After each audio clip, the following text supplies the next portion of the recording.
Hello, I'm James Milan. Here at Your Arlington Dollar, we are, as you know, interested in following the money in and out in Arlington. And everybody who's thinking about money going out knows that the schools are a big issue of concern in that way for Arlingtonians. We are lucky to have tonight with us in the studio two members of the school committee, the current chairman of the committee, Paul Schlichtman, and one of the members, Kirsi Allison-Ampe, who is also the chair of the budget subcommittee of the school committee. And so we are here to talk to them about several different issues. Thank you guys for coming in tonight to talk to us. Thank you for having us. Great to be here. Among the major issues that we'll be talking about tonight is the anticipated dramatic increase in school enrollment that you are very familiar with. The options for dealing with that growing school enrollment are still on the table. I know that there have been no firm decisions made about what to move forward in the short term or the long term. So we would like today to stick to the numbers and get past emotions if possible, but beginning by talking about the option of the Gibbs building or the Gibbs school, or what used to be a school there, and where things stand with that as a possibility for dealing in the short term, possibly the longer term, with the excess numbers of students. So I welcome either one of you to weigh in on where the school committee is at with that, on that issue at the moment. Well, I think one of the things we'd say is the school committee has not made a decision yet. We are actively looking at all the options we might have before us. And certainly one of the things that we did, particularly in September when we had our big meeting at Town Hall, was made clear the case that we have, the issues that we are facing, some of the solutions that have been suggested by consultants, and then saying to the town, look, throw any other suggestion you might have before us. We're willing to consider just about anything in terms of making solving the enrollment problem. So we're not tied to any solution. The Gibbs is certainly a possible solution that is in many ways likely because in most cases it would be the most obvious solution before us. But even if we do take back the Gibbs and turn it into a school, it won't solve all our problems. Our enrollment crisis is beyond just opening one building. Certainly that's the case. And Kirsi, I'm not sure if you will want to tackle this next question or not, but again, focusing on the numbers, regarding the Gibbs building, how much money at the moment is the town taking in from the tenants of the building? The town's taking in about $300,000 or a little bit more than that in rent each year, or in the past year. Okay, and how much do we spend for maintenance of the building? In the past, there's been about $200,000 budgeted for maintenance. In going forward, there's a new town-wide facilities maintenance department, and that will be covering the Gibbs among other facilities, and so the budget for that is around $400,000.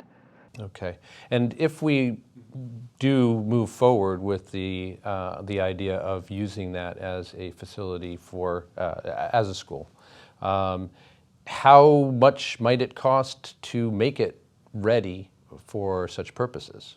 That's one of those it depends kind of questions. We've got some rough ballpark estimates in the neighborhood of $25 to $27 million, but it's a matter of what do we want to do and how much of an upgrade do we want to do. We have to clear out some of the stuff in the building. We have to retrofit it back to school use.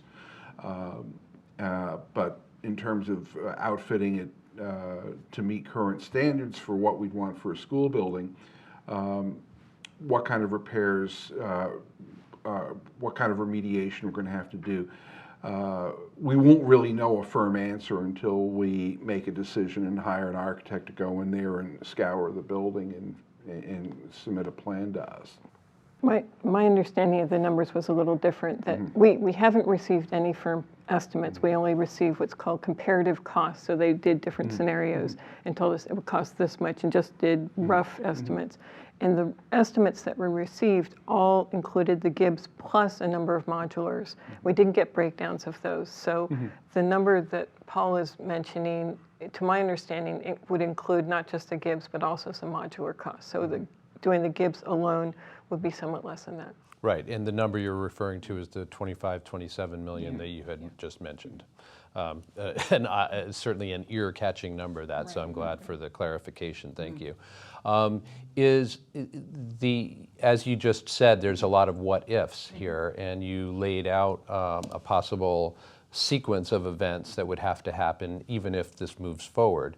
What is the time frame in a general sense for, again, let's just assume that the Gibbs, that it is approved and that we do move forward with using that space for our students. What is the time frame, both the best case perhaps and the worst case scenario, for when that would be up and running and available for schooling? Well, we certainly would need, I would anticipate a year to prepare a vacant building to go back into full school use, so that if the lease expires a year from next June, it would be 2017 at the earliest before we'd be able to move anyone in there, maybe even a year later. No, if it expires, it'd be 2018. Oh, wait a minute, it's 2017? Yes, 2017. 2017 is the expiration, so it's 2018 Right. would be the earliest, and 2019 might be the outcome. Yeah. The leases go at this point every 3 years. In the history of this, it's important to note that to be receiving $325,000 in rent for the building is certainly well below market. And what happened when we had a declining enrollment in the town back in the 90s, we made the space available at below market rents with the provision that this was a school building in reserve.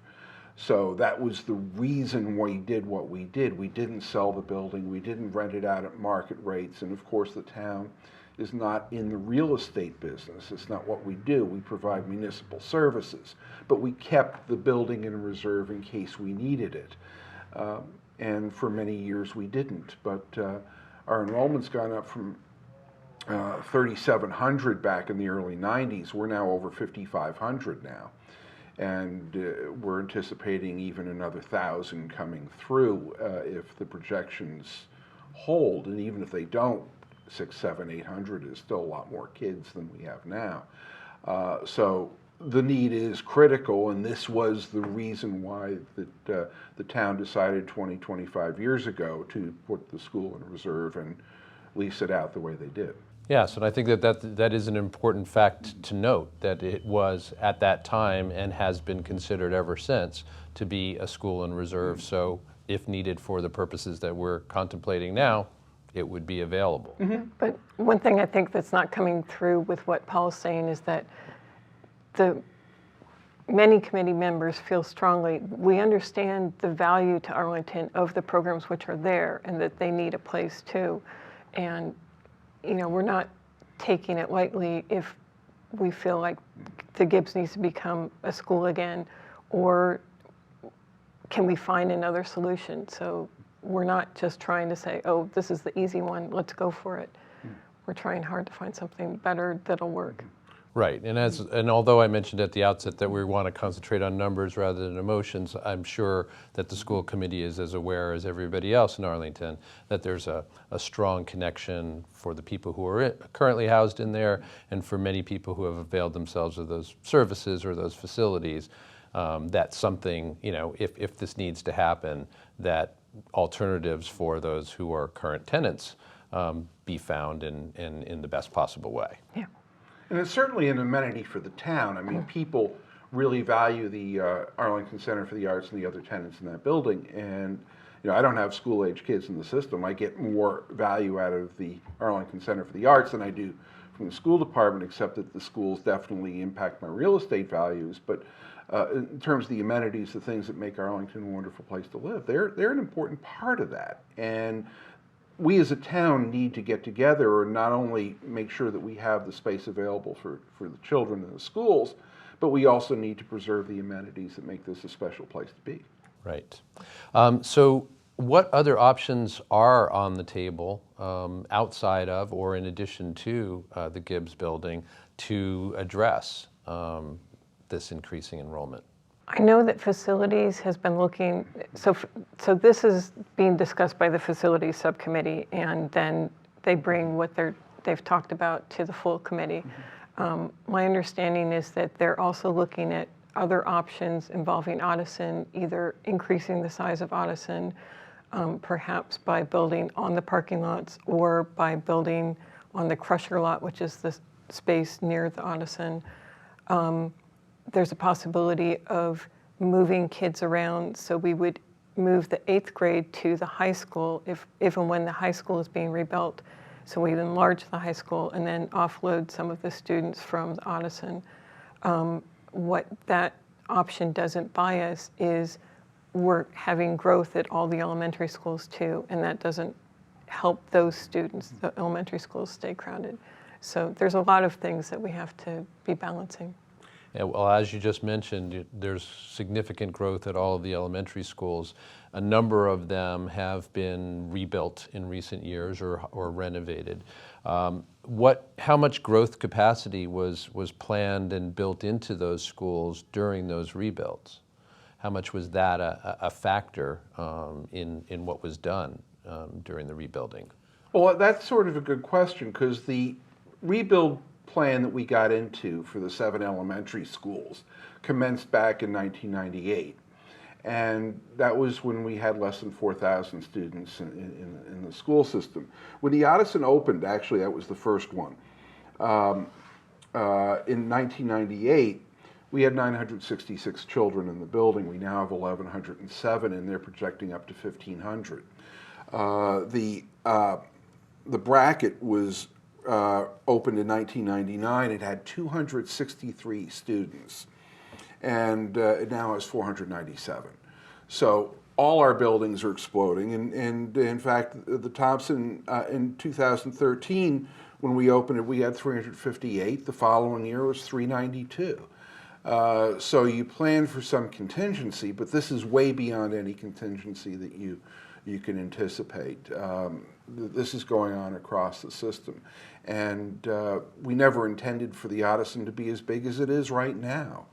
And they're really packed in there at 1,100. And I don't know how you put 1,500 adolescents in one building and make it work. So we need to go and think programmatically, as well as in terms of just how many classrooms we have. What is the quality of life? What is the quality of instruction? How do we want a building both efficiently and to be in an instructionally sound manner? Just to follow up on the Thompson, I know there's been questions, why wasn't it built larger and stuff, that I think it's important to realize that we were required by the MSBA to fill it, when we had to redistrict as part of the receiving money from the MSBA, and part of the conditions on that were that the redistricting would include having to Thompson be full to capacity the day it opened. And so, you're not seeing the same sort of growth in terms of empty rooms or something, because we weren't allowed to do that. We had to do everything so that it was full when it started. So it sounds, just to wrap up this particular line of inquiry, it sounds like there was growth capacity kind of built into the planning for the various schools, but nobody would have anticipated that the numbers would have just been exploding at the rate that they are. Paul, you mentioned that it's hard to conceive of how to put 1,500 kids, adolescents, as you mentioned, and you're right, into a single building. Is there any idea or plan or dream of potentially splitting into 2 middle schools at any point, or will we just need to keep growing the Ottoson in whatever way we can? One of the paradigms that's out there is to take one of the grades out of the Ottoson and move it to the Gibbs. If the high school rebuild, and we're going to receive word from the state within the next month as to whether they're going to advance us at the next stage in that rebuilding process, that's sort of another piece in the puzzle. If we can come up with a plan that will allow us to put an 8th grade up there, that could also remove students out of the Ottoson. But it's not just about classrooms. You have to have the cafeteria space, enough space for guidance counselors, special ed services, music, art, gym space, all the other services that go along with educating children, that you generally have one of in a building. And when you have gyms and cafeterias that were designed for 800, 900 students, to try to put 1,500 kids through that building, through that cafeteria, you can end up with a situation that you're starting lunches at 8:30 in the morning in order to move enough kids through the cafeteria so everybody gets a lunch period. Mm-hmm. Yeah, colossal challenges there to come. You mentioned that everybody knows that the high school is in urgent need of a rebuild, and we are awaiting, as you said, within the next month. Sounds that's good to know. Word back from the MSBA, and then things will move forward from there as they will. The second big deal in that way that Arlingtonians are thinking about is the Minuteman high school rebuild or regional school rebuild. What do you see as the options for Arlington if the Minuteman rebuild is in fact approved? It does go through, because there will be clear financial impacts for Arlingtonians of that.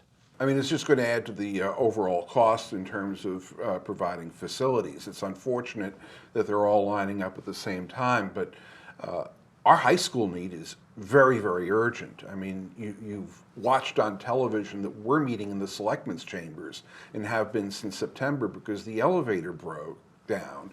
And the parts are so old, they basically had to go find an elevator museum to get the parts to put this thing back together. They've had to handcraft some of the parts to go in there, and then the building codes are so ancient that they ended up having to dig deeper into the elevator pit in order to comply with the safety standards that we have today. And that's just one little component of the building. The building doesn't work. It's functionally obsolete. You've got classrooms divided poorly. The systems, many of them 60, 80, 100 years old, are falling apart. It is in desperate need for extensive work. Yes, and you're absolutely right, and I doubt there's anybody who's aware of the situation in Arlington who would disagree.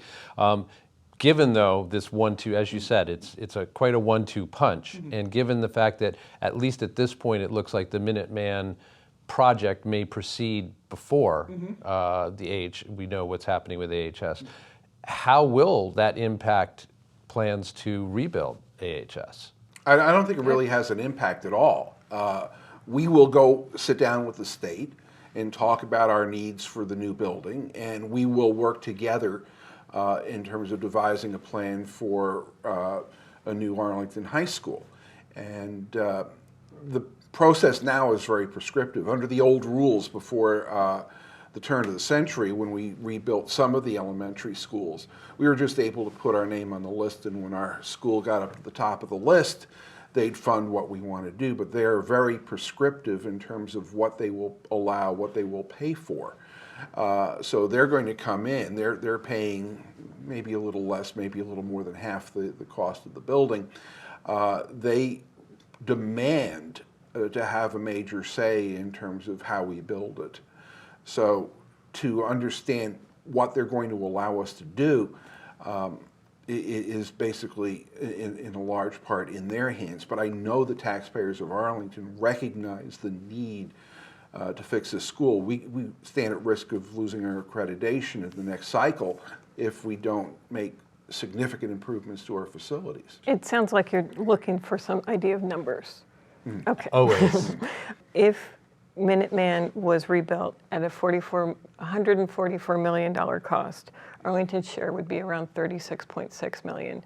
And the increase for an average house bill, tax bill, would be $138 for that. If the high school came in at $150 million and had a 50% reimbursement, the increase for an average tax bill would be $283 for the high school. What that doesn't take into account, and what I wasn't able to get numbers before I came in tonight, is that we do have a number of debt services that are on the books now that are going to be coming off, such that by 2024, 87% of the debt service that we have now, this is from building the Audison, or rebuilding the Audison way back when, and all the other elementary schools, 87% of those debt service will come off. And that means that that should lower. That would lower the tax bill, and then yes, it would bump back up with potential debt exclusions for the high school or for Minuteman, but the amount that you're paying won't change as much. I don't know exactly how those numbers work out, though. As you pay it off, the debt exclusion goes away. It's not a permanent tax increase. The other thing is that $1.5 million a year that we'd end up having to pay for Minuteman is based on our providing 37% of the member town enrollment and 37% of the building costs. One of the critical issues with Minuteman, it is under-enrolled in terms of member town students, and hopefully other towns will send more students once the school is rebuilt, or even better, we may be able to attract another community or two to participate in the school, lowering the percentage of students we have in the building. And that's one of the things that has been a contentious point all along, is that we're about 25% of the actual enrollment, but the member town communities are the ones who are responsible for the cost of the district, and we're 37% of the member communities. And the way to solve that problem and reduce the cost to Arlington for Minuteman is to increase the number of member town students who are not coming from Arlington to match the rates that we're sending. Right, which is a fairly intractable problem in and of itself, it seems, from a recent conversation we had with Alan Tosti, chairman of the Finance Committee, on this very subject of the Minuteman, of the agreement, and of the disproportionate effect on Arlington and Arlington taxpayers of continuing forward. So let's assume for a second that Minuteman is not approved, or for whatever reason it does not go forward in any viable way.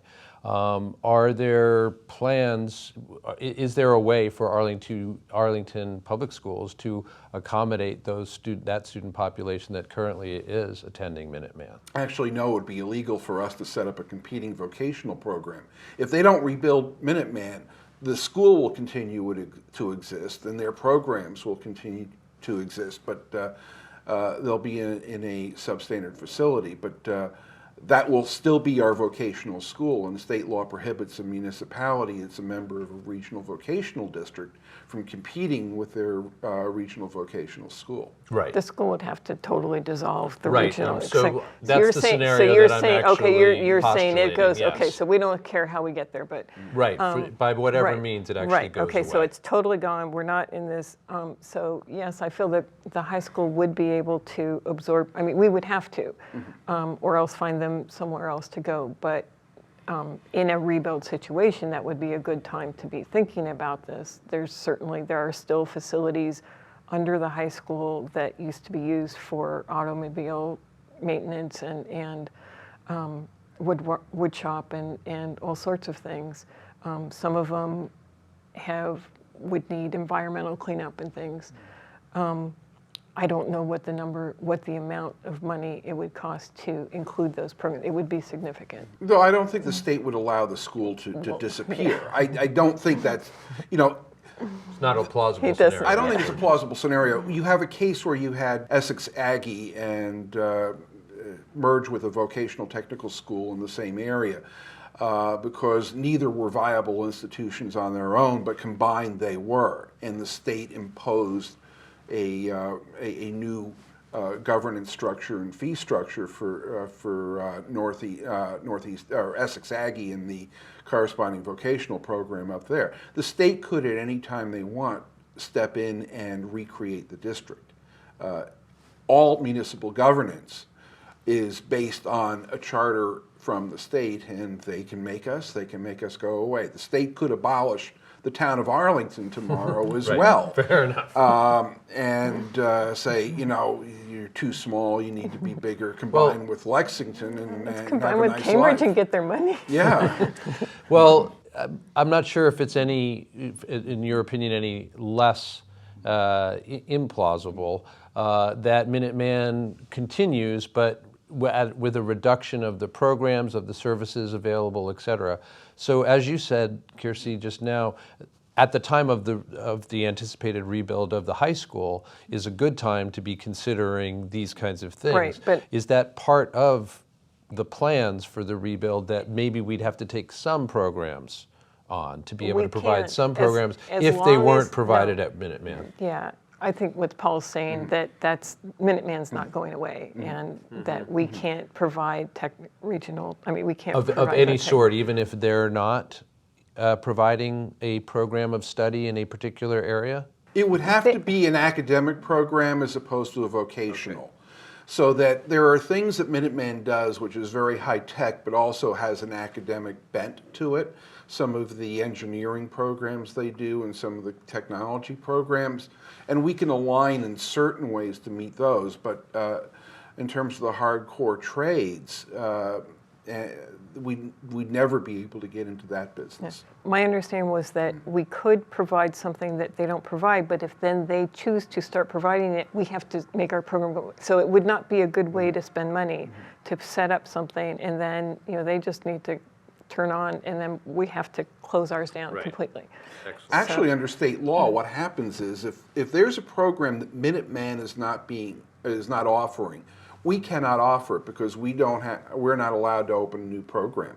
The student is allowed to choose to go to another vocational technical high school that offers that program.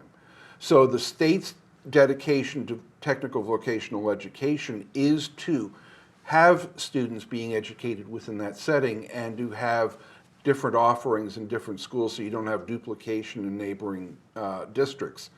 And there is movement between districts based on unique programs. And one of the things that Minuteman has done in order to remain viable as a district is to create a lot of programs that neighboring districts aren't offering. Which is perhaps part of why we have a lot of people coming from outside the district, or students coming to Minuteman from outside the district. Okay, moving along, because we should. I want to concentrate on some budget issues. We have had a chance to look at long-range planning numbers and talk them over with members of that committee, and had just a couple of questions about the school budget in this way. Can you explain, there's something called the E-rate that is part of the Arlington school budget. Can you explain what that is and how Arlington is doing? I hope you can do this one, Paul, because I can't. Okay, basically all I can say is the E-rate allows school districts to buy at a reduced cost technology, and that's what it's designed to do. And we certainly do our technology purchases E-rate so that we're getting it at a discount. That's basically all. That's basically all that is. Okay, that may tie into the next line of inquiry, which is that according to the Department of Education survey, Arlington is not computer-based testing ready at the moment. What is the stance of the school committee vis-a-vis that issue? Well, we haven't made a decision yet. We will have 2 more discussions on this point. I anticipate we'll go up to the deadline, which would be our second meeting this month, before we make a decision on whether we would stay with the legacy MCAS or move towards the new testing that would allow us to do computers. Certain buildings are in better shape than others. Certain network issues are there. Some buildings are better networked than others. I don't think we're that far away from being ready to do computer testing throughout the system. I think that when surveyed, we're going to go and talk about what would be necessary to do it in an optimal manner. Computerized testing is not all done on the same day. You're able to move machines around and test different schools and different classrooms on different days because it's an iterative process. So Could we do it right now? I think we could. Would we be optimal in terms of the way we'd want to set up a system to have computerized testing in all classrooms? No, probably not. But one of the things that I've heard from the PARC consortium is that of all the states who are doing PARC, Massachusetts was certainly trailing most of the states in terms of the technology available to do the testing. And that's because I don't think the state is meeting its responsibility in terms of providing money for equipment. Our funding is based on a formula that was established in 1993 before technology was a major part of a classroom. Yeah. You had indicated some interest in that, so I had a chance before this to talk to Dr. Chesson, the assistant superintendent. So that survey was done in 2014. She wasn't the one to answer this, but she, looking at it, her guesses were that she felt that the person who answered it at that time felt that there weren't enough devices. And since that time, that's changed. We've got many more devices in the schools. So just in the last year? Yes, just in the last year or two, we've really been adding a lot. Also, originally with iPads, to do testing, you needed a separate keyboard. So we would have had to obtain a whole bunch of these keyboards that you've got one, see, there, like that. But now you don't need that to do the test. In fact, the testing application is found to be more stable if you use it without a keyboard. And then finally, the Wi-Fi network had not been tested with the number of devices that would be necessary to do without the major staggering, moving things around. And they've been working on that since in the past year, and that is, they're making improvements. I'm not sure it's all 100% yet, but it's much closer. So would it be fair to say then that in the interim, in the time since that survey was conducted, change has been dramatic, yes. or it's certainly definitely progress moving has towards. been? I'm not sure we would answer the same way at this point. Okay. And that's why I wanted to ask her, because I was looking at it and thinking, I'm not sure why we answered that way. Okay, just one quick other point on this. Paul, you mentioned before that some of the school facilities seem better equipped for the technological challenges than others. Does that correlate to the schools that have been rebuilt in the last 5 or 10 years? Or are those the ones, in fact, that are better situated? Obviously, the very newest schools are going to, the Thompson's in better shape than anybody else because it was designed for this. But a lot of the new schools were opened in the late 90s, early 2000s, and we've had to ramp up capacity through there. The school that we think that is in best condition and position to go and do computerized testing is the Ottoson, where I think that if we let them make the decision, they would say, yes, please, let's do the computer testing. And it's easier for us than managing all the paper that's involved in testing 1,100 students. So I think that in the elementary schools, where you tend to have an organizational structure that's basically principal elementary teachers, you don't have a lot of other folks who are doing computer teachers, technology support people that you'd have at the middle and high school. They probably find it a little more challenging to operate a computer testing situation than the Ottoson, where they've had practice with it, and you have people in the building who could provide support for the technology. Okay, so this leads us right into the last topic, major topic I wanted to ask you guys about tonight, and that is, as you've already alluded to, the question of testing and what we're moving towards and at what rate, et cetera.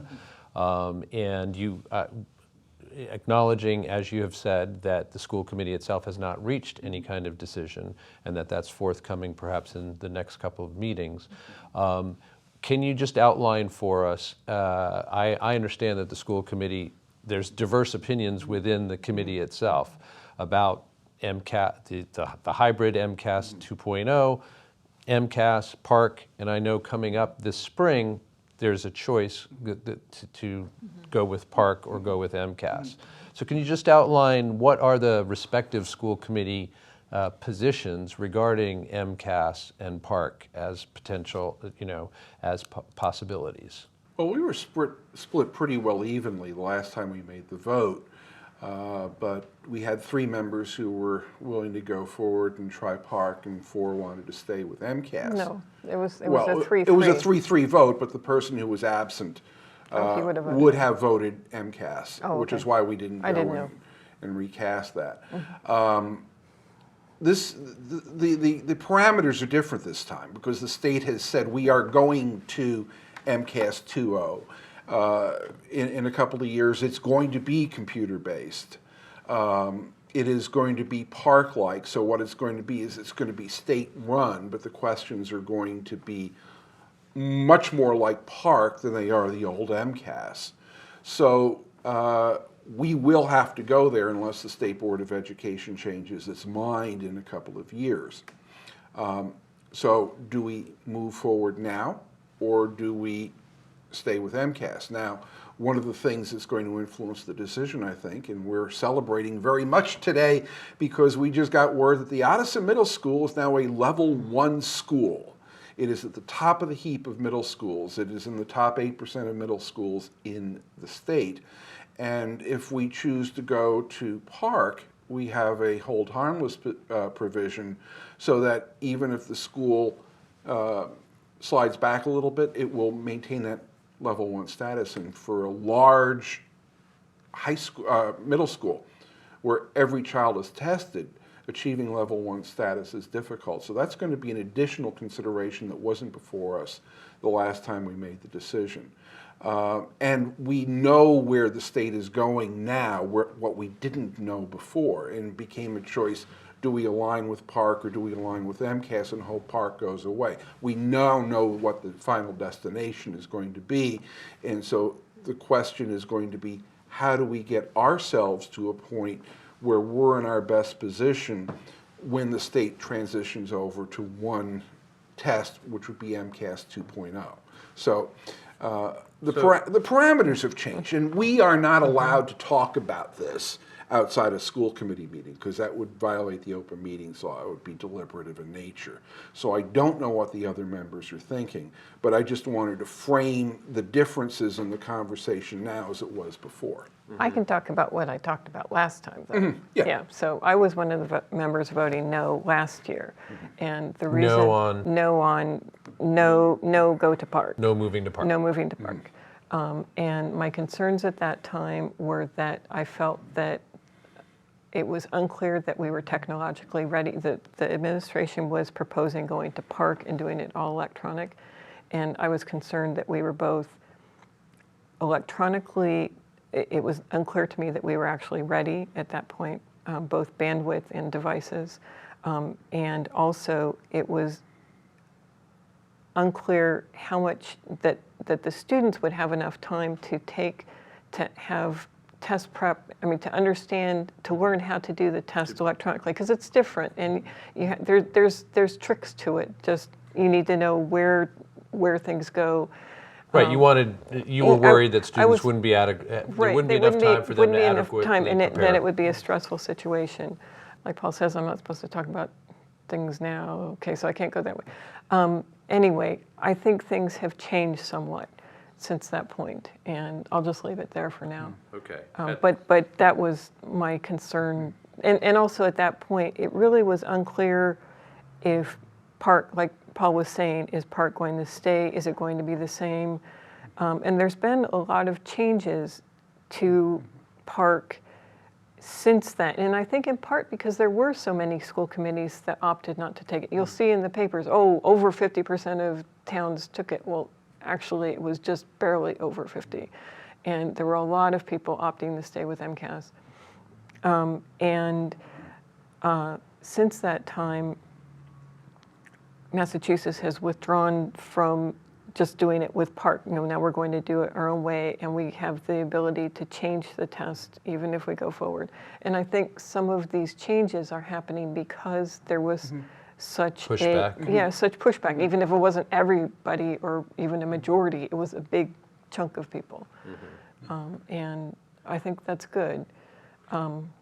And just to be clear on what the time frame is, as you said, Paul, one of the things that's changed is that we know, because the state has so mandated or decided that we will be going to this MCAS 2.0.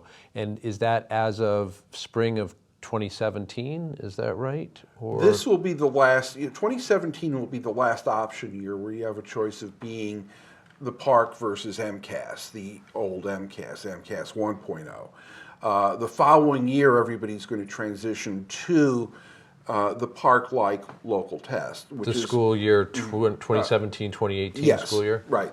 Except for 10th graders. Except for high school. High school is out of the mix. That's still state controlled because of the state law, which governs. They'll take exit MCAS testing. until 2019. Okay. But for the decision that we need to make it by the second meeting in December. And we have to decide whether we're going to move forward, go to Park this year as a transition, or stay with the legacy MCAS for another year. And my understanding is that even if the decision were to go to Park, there is also an option of making that a paper and pencil? Yes. Yes. And so you'll also have to decide that as well, or will that be decided on a school-by-school basis, or do you not know yet? The school committee has the responsibility of making the Park versus MCAS decision. I think that a superintendent who is doing his or her job is going to put forth all the discussion and talk about resources and how it's going to go. So the school committee is going to have a say on whether a building is going to go Park versus MCAS. But that's something that's best, Park computer versus Park paper, rather. But I think that part of that is best left to the administration because they are, on a day-to-day basis, in tune with the technology and ability of people within buildings to do it. My view is that the current MCAS is obsolete, and I'm only saying what I said at the last school committee meeting, is we should aggressively move to computerized testing in as many buildings as possible. I wouldn't be in favor of going Park paper as a district. I'd only be in favor of moving towards Park if we were doing a preponderance of the testing electronically, because part of what we're doing is converting over to a different method of assessment. The questions are asked differently. It requires different kinds of thinking, and the more students who are exposed to the computerized testing, I think, will give them an advantage and give us as a district an advantage moving forward when the whole state needs to convert to electronic especially given, testing. as you said, that we know where we're going to end Well, up. but that's the other thing I just want to point out is that I have people pointing out to me that a year ago we were told the future will be Park, and that hasn't actually turned to be the case. Now it's MCAS 2.0, and maybe it's kind of Park-like and whatever. And so now they're saying MCAS is going to be Park or like that. But in 6 months, are we going to be hearing something different? So that's something else that we have to kind of weigh into things, is that, yes, the state is telling us something, but they told us something last year too, and that changed. So do we believe what they're, how firmly do we think they're going? Is this the new reality? Is this real, or is or this just, and Well, I had said that this was the last topic, and I misspoke, and I apologize for that. But it's partly because, as you were excited to announce the designation of the Ottoson, which has just come up, and something else that's just come up is that we now know that the Mugar property has the proposed development on the Mugar property here in Arlington has a chance to move forward now because the state board has weighed in and given their approval for it to move forward. The project includes 207 rental units and 12 owned homes in there. We can anticipate any number, right, of school-age children going to be involved there. How is that affecting school committee deliberations? What do you think about that?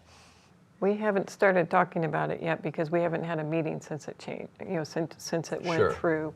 And had you never discussed it before, or?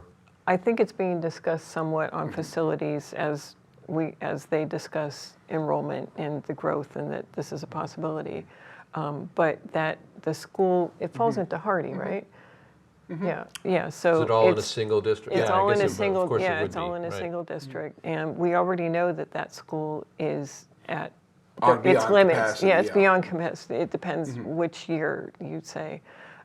So I think as we go forward planning for what we're going to do with Hardy, we're going to have to be thinking about, do we need to plan for another 25 to 30 kids coming in from there?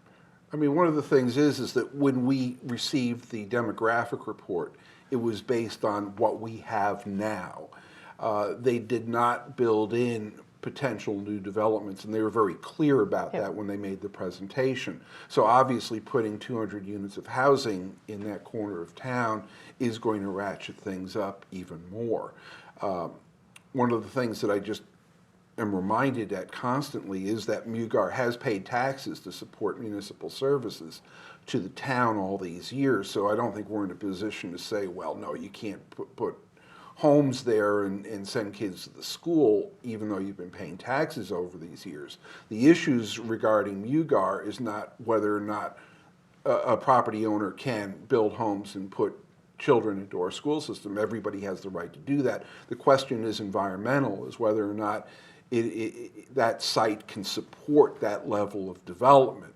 So that's really a selectman issue. It's a town side issue in terms of making sure that there's not an environmental impact on the surrounding neighborhood. And the town has been pretty solid in saying that they don't think that building housing in that area is wise, given the fact that it is in a floodplain in a swamp. Yeah, clear and wide opposition to the idea, both among town officials and much of the populace, I think. That may or may not affect whether it happens or not, but undoubtedly there will be an effect on the school system if it goes forward. Yeah, I have to suspend my personal opinion on the project, looking at it as just a piece of land that people have the right to develop and the possibility the kids may show up. Right. So you guys have been great about responding to my various questions. Let me close by asking you whether there's anything that we haven't covered or anything beyond what we've said here that you'd like to share with our audience. You think these are problems?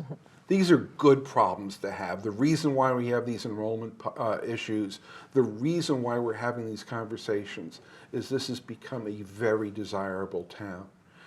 The fact that we now have a level 1 middle school just shows what improvements have been made in public education in Arlington over the past few years. The things that have done on the town side, the restaurants, the amenities have made this a more attractive community. This isn't a bad problem to have, because the reason why we're talking about a surge in enrollment is people love this town, desire to live here, move here, want to stay here, want to raise their family here, want to send their kids to the schools here, have confidence in us. So, if we've got to solve these problems based on the fact that people love us, it's a good thing. It's a good thing. I was thinking I was going to go through the whole interview saying just, yeah, what he said.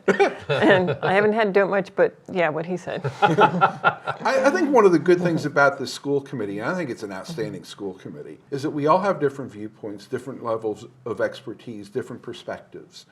But we all come together and work together very well. And I think that I have 6 great colleagues. And the reason why we're moving forward in this and doing well with the community in terms of presenting the problems out there and having the conversation is that we have, it's clear to the people who are watching us, you have 6 people who respect each other, care about each other, and also care about the issues and are willing to engage in these conversations and disagree respectfully.